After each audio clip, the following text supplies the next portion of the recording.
ঢ্যাঁড়স আমরা অনেকেই অনেকভাবে খেয়ে থাকি, তবে আজকে আমি যে রেসিপিটা শেয়ার করব তা একবার হলো আপনারা ট্রাই করে দেখবেন। আসসালামু আলাইকুম এভরিওয়ান।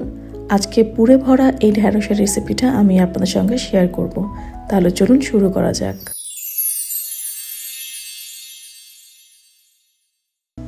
আমি চুলায় প্রথমে একটা প্যান বসিয়ে নিয়েছি। এখন এর মধ্যে দিয়ে দিব বেসন, এবং বেসনটা দেওয়ার পর আমরা এটাকে ভালোভাবে ভেজে নিব।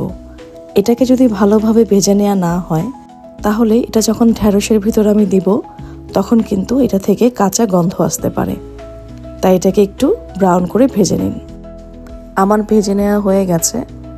এখন এর মধ্যে আমি দিয়ে দিব কাশ্মীরি লাল মরিচ, ধনিয়া গুঁড়ো, হলুদ গুঁড়ো, জিরা গুঁড়ো,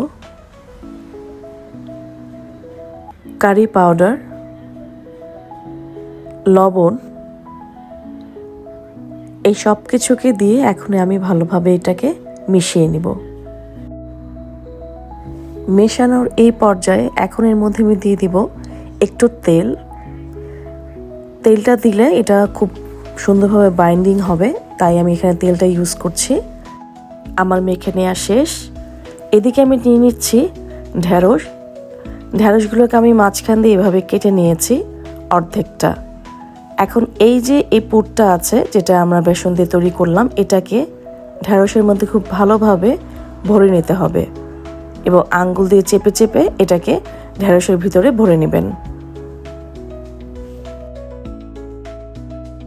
তো এদিকে আমাদের বেসনের পুরটা ভরে নেওয়া হয়ে গেছে।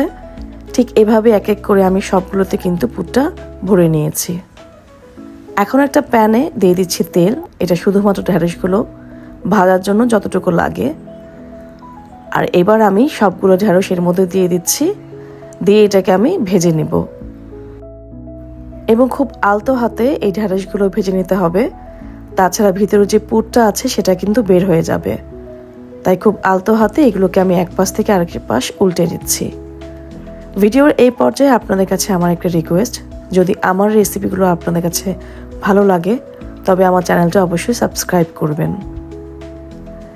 উল্টে নেওয়া শেষে আমি এটাকে ঢেকে দিলাম। 5 থেকে 6 মিনিট পর ঢাকনাটা আমি খুলে এটাকে আবারও আরেক পাশ উল্টে নিব। আর ঢ্যাঁড়সগুলো কিন্তু খুব ভালোভাবে ভেজে নিতে হবে, তাছাড়া ভিতরের যে পুরটা আছে বেসনের সেটা কিন্তু কাঁচা থেকে যাবে। তাই আমি উল্টে নিচ্ছি আর বারবার ঢেকে দিচ্ছি।